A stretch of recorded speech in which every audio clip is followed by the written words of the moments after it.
Hello, Tom Lavecchia here with the New Theory podcast. Today, we have a very special guest, which we will be discussing the stem cell revolution. This is an exciting topic, a progressive topic, and today's guest is an esteemed author, Dr. Joseph Christiano, who is the author of Stem Cell Revolution, discusses natural, non-invasive, disruptive therapies and technologies becoming the treatments of choice in stem cell research and application. Dr. Christiano, welcome to the New Theory podcast. How are you doing today? Great. Thank you for having me, Tom. Okay, so we have an audience, and we're a fairly educated audience in our disciplines. But first, let's start off. What exactly are stem cells? What do they do, and how can they help us? Okay, a lot of times when we talk about this topic, stem cell therapy or treatments, we get a little pushback because basically the general public has been informed back in the early days of research and such that it was embryonic stem cell therapy. And, you know, there's a lot of controversy to that factor because of the termination of fetuses and everything to actually extract the embryonic stem cell. And I talk about that briefly in the book. I don't agree with it because here's what we've learned over time now, over these years of research and progression in this particular field. We can now use our own adult stem cells, which is really, really powerful. So adult stem cells, by and large, are simply our natural cellular repair crews. In other words, here's what happens. If you and I have a fall, or we get in a car accident, or a sports injury, or if we develop some type of health condition, diabetes, liver issues, whatever we happen, from bruises, cuts to cancer, the body immediately releases what is called regulatory peptides or amino acids. And what they do is they activate our adult stem cells. And our adult stem cells, they go in and repair all the tissue and or cells that have been damaged in this trauma or whatever the condition is. And so they naturally do this. And so that's how our body goes from being banged up to healing. So the stem cells do that naturally. Okay, so there's a few different sides of the coin. So I used to work in pharmaceutical research, and stem cell research has been around for a while, but you brought a great point where in the beginning, it was done in a way that people had a moral challenge with, but now it can be taken from adults, which I believe alleviates that. I don't think anybody's an issue using their own stem cells on themselves. Maybe there might be somebody, but I think by and large, from a research perspective, there's evidence-based use cases behind it. Yeah. The only thing is, it's been around a while. And although we've seen some progress, I wouldn't call it a revolution yet. Why do you call it a revolution, and what will make it a revolution? Because I actually believe in it, but I haven't seen its promise. So give us, why it's a revolution, and how long you think it will take. Okay, I kind of run a parallel here with the terminology of revolution, join the revolution, quote unquote. But we're talking about disruptive technologies and therapies here. And if people aren't familiar with that term disruptive, it's like disruptive technologies, you can make a reference to Uber or Blockbuster. Correct. Things like Correct. that. Okay. So the norm for a patient or a person who's seen a physician, because they have a certain condition, they have symptoms that take them to the physician. The physician goes through the symptoms. Now they're going to have a treatment or treatment options to confront.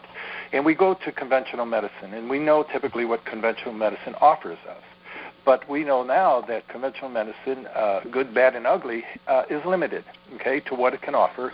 So now we have these disruptive therapies, stem cell therapy, PRP, even stem cell activation, that a person can opt for that didn't know they were available.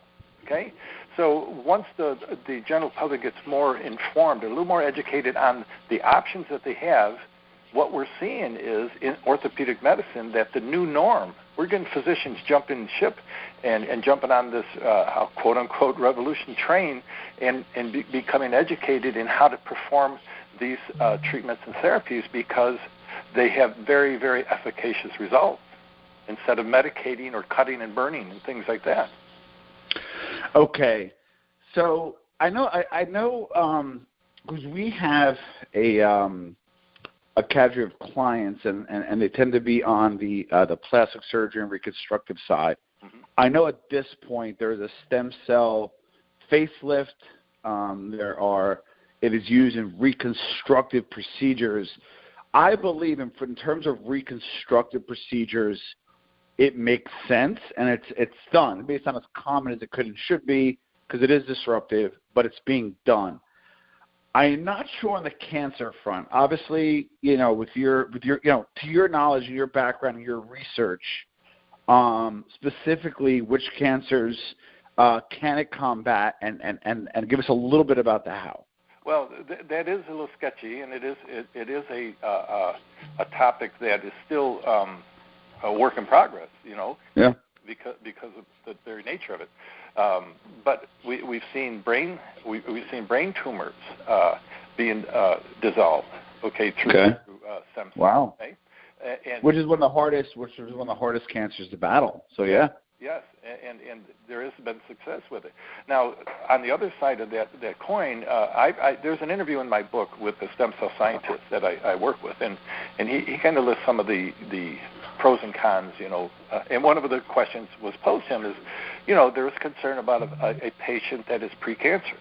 What do you take them on? And he says across the board, if we know they have cancer, we typically would not take them on, and then let that patient go and get some more research done on them, through so that they have a better and clearer picture of it. So I'm not saying at all that it'll handle all types of cancers, and I think cancer is one that is going to come along as far as the efficacious effects from stem cell therapy, but it's not there yet. It's still, Well, because that's the thing, right? Because can it be somewhat of an accelerator to certain cancers? Because I remember, again, I'm a layperson. Yes. I'm not a scientist in any sense. But couldn't some of those stem cells work as nutrients for cancers and accelerate it, or that's also not proven? Again, there's two sides of that coin. In some instances, it depends who you're going to talk to. There's no evidence of it causing mutation. Okay, or a breakdown of the cell. If it's precancerous, if it's dormant, see, that's what I mean. They're questioning the condition of the patient if they're absolutely a candidate for the treatment. But what I'm seeing across the board is that that's not considered a big point of interest. I personally, Tom, have had multiple treatments with stem cell therapy because from years of sports and everything, and now that I'm getting older, I'm paying the price. And I've had lower back, I've had cervical spine, my neck, I've had hips done, and it was never a question, it was never an issue brought up, but there is that haunting, question in the back of our mind. But I'm not seeing any evidence of that as being concrete that it's going to promote cancer cells throughout the body. But got it. I'm just okay. That info, okay? Yeah. No. Okay. So the word disruption, I believe, gets a little overused these days. However, I don't want to take away for if something does disrupt that. It shouldn't be taken away from if it does disrupt. Meaning, just because the word is overused, right? Yeah. So here's my question: give us, our listeners, the therapy areas that in your book that you talk about that are definitely are either disrupting or targeted to be disrupted by stem cells. Okay, I'll give a common one: a knee problem.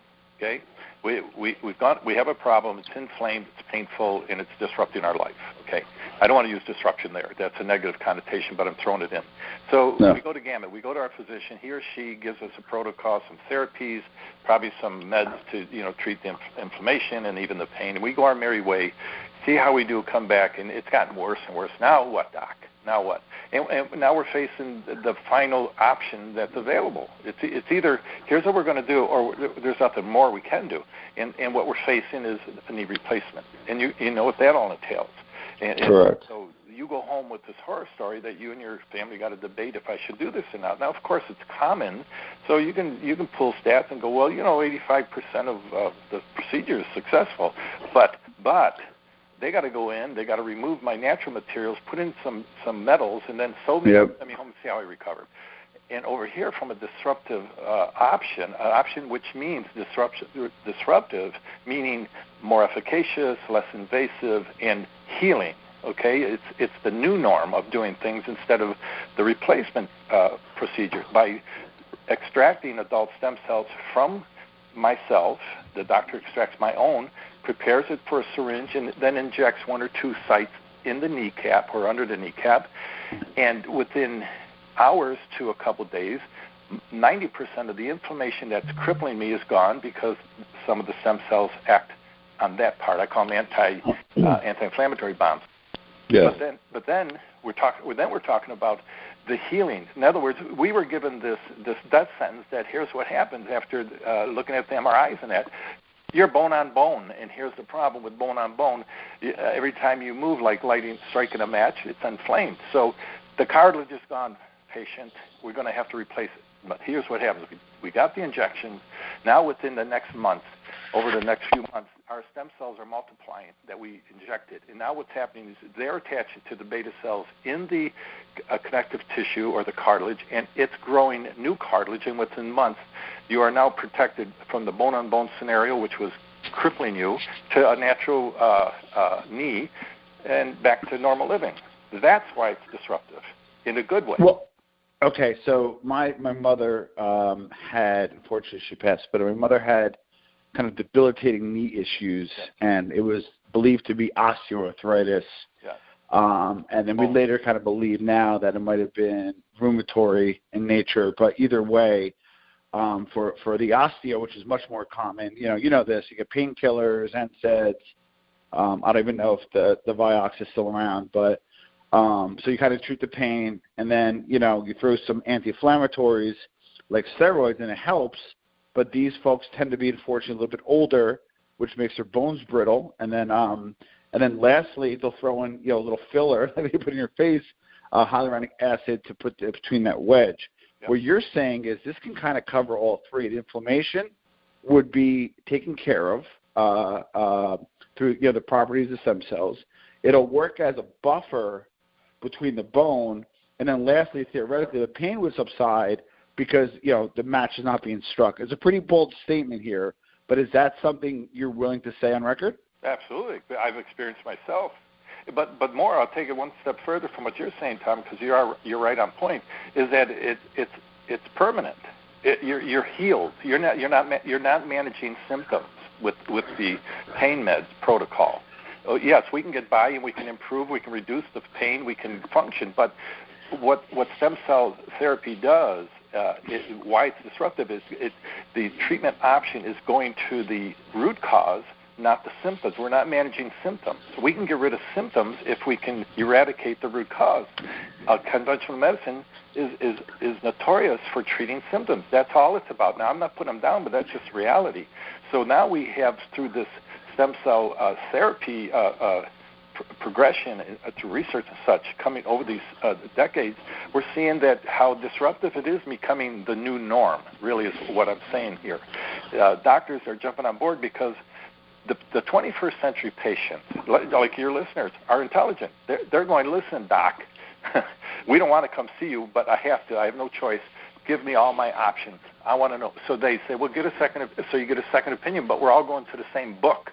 We're in the confines of conventional medicine. Now we have better options that are minimally, and I say injection being invasive, but other than that, we're not talking about medications. We're not talking about rejection. We're not talking about foreign matter in our body. We're talking about our own God-given genetics our own genetic materials, extracted, prepped right in a like an outpatient scenario, and send you on your way. I mean, other than maybe a little therapy if required, and that's based on the individual's condition, you can go right back to work tomorrow. That's how crazy it is. But that's how fascinating it is. That's why I'm totally excited about it, because I've dealt with my own mother, I've dealt with myself, and I see it myself. I've experienced myself besides just theory. And I've talked to many people throughout the country, and we're helping people from all types with all types of conditions, not only with stem cell therapy, because I list 3 in the book: stem cell therapy, of course, PRP, platelet-rich plasma, and then stem cell activation. Because we can naturally activate our stem cells that are dormant and aren't doing a job by taking stem cell activators. So the book kind of covers that to maybe just heighten the awareness of the whole stem cell concept and the treatments that are available to us, so that you're better prepared if you're banged up or a loved one's banged up or they have an illness. And I'm talking about from diabetes to kidney failure to neuropathy, nerve pain. Wow. At least we know that, listen, it's not slice and dice or medication protocols for the rest of our life. We have better options. That's why I call it disruptive, Tom. It's disrupting the old way of doing things with a new norm that's replacing it, that provides greater options, not only greater options or better options, but greater results. And we're talking about healing here. We're not talking about managing symptoms. Yeah. Wow. This I kind of a little skeptical at first. Not that. Of course. And I know PRP is used for regenerating hair growth, and you see some moderate success there. And I know stem cells was used again in a lot of reconstructive areas. I know cancer is kind of a coin flip, but in terms of joint replacement, which is big business, I always say the only surgeons outside of plastic surgeons who make more are the osteo guys and gals, because those are big money for everyone involved that are performing the procedure up to the surgery center. So this is not a small deal. At New Theory, we like to have people on that are disrupting. and again, I don't like to use that word this often, but if what you say is true, I think that we should explore it. How can we find you? First, how can we find the book? Well, you can go to my website. It's one long word. It's bodyredesigning.com. Bodyredesigning.com. Right there, my book's there, and then I have sections on stem cell therapy, PRP, and stem cell activators. And you can choose and pick and investigate yourself what's there. But it's really to help you, and it's very simple to get. But, Tom, we got to look at these kind of things. Look at guys like Peyton Manning, from the NFL. Look at Tiger Woods. Look at so many athletes who are they get these vicious injuries. They're out for 5 weeks. They're back on the playing field. You and me have one of those injuries that they have, a meniscus tear or a rotator tear, and we're out for months. And because they're right away having PRP treatments, stem cell treatments, and their body is healing. That's the difference in what we're talking about in my book versus conventional medicine, which helps, but it's only treating symptoms. We're never healing, because conventional medicine doesn't go to the root cause. It only medicates or treats the symptom. We're talking about going to the root cause. I have a disease. Let's activate this adult stem cells so that they can do their job naturally and repair you, because over time, the aging process, disease, illness, even environmental pollutants slow down our natural body's ability to repair its cells that have been damaged. And that's why we have nagging conditions. Why aren't I healing quicker, Doc? What's wrong? When you activate the adult stem cells, they go back and do their job because they've been rejuvenated, and all of a sudden, the symptoms that crippling your life or your health are dissipating, and you're experiencing better or close to optimum health again. Beautiful stuff, Tom. Beautiful stuff. I love it. Doc, thank you for being on the podcast.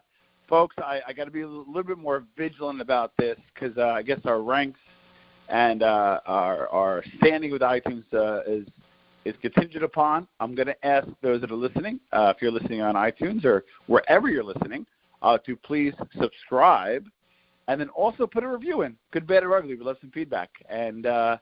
Christiano, thank you for being on the New Theory podcast. It was an honor to have you. Thank you, Tom. It was my pleasure.